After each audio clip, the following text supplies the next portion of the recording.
Laurent Seguin, j'ai 57 ans, j'ai 3 enfants. Je suis technicien forestier et je précise qu'à ce titre, je suis à mi-temps depuis que je suis conseiller départemental et ça fait déjà 17 ans.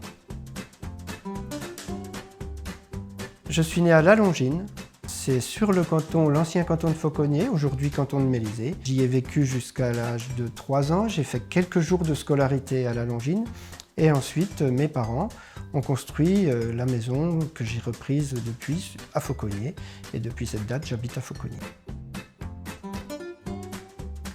Le président Crattinger s'est intéressé à moi en 2004 et m'a sollicité pour une élection départementale. Je me suis senti très engagé pour être vraiment au service des gens. Depuis ce mandat de 2004, j'ai été réélu déjà 2 fois sur le canton de Fauconnier une première fois, puis ensuite sur le canton de Mélisée. Je suis aussi maire de Fauconnier-et-la-Mer depuis 2001.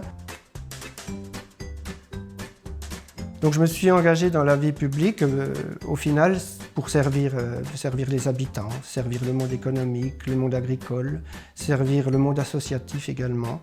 Au niveau du département, ce que j'apprécie particulièrement, ce sont nos réunions du lundi. Tous les lundis, nous nous retrouvons, nous travaillons pendant plusieurs heures et je pense que c'est là que se construit la politique du département et c'est là que se fait la concertation, la discussion pour pouvoir proposer aux Saunois les politiques qu'ils attendent.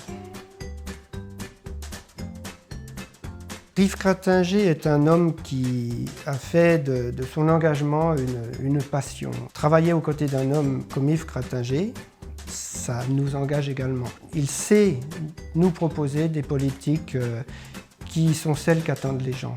Il connaît parfaitement le territoire de la Haute-Saône, il en connaît tous les cantons, toutes les communes, et je pense qu'il traite tous les Hauts-Saunois de la même façon au final. C'est aussi pour cela que je souhaite poursuivre cette mission au sein de la majorité départementale. J'aime ce territoire, je le disais, je le connais, je connais un petit peu ses handicaps, mais je connais aussi ses atouts. Et c'est ceux-là qu'il faut mettre en avant. Démontrer à ceux qui en doutent que notre territoire mérite d'être reconnu et que les gens soient fiers d'habiter ce territoire.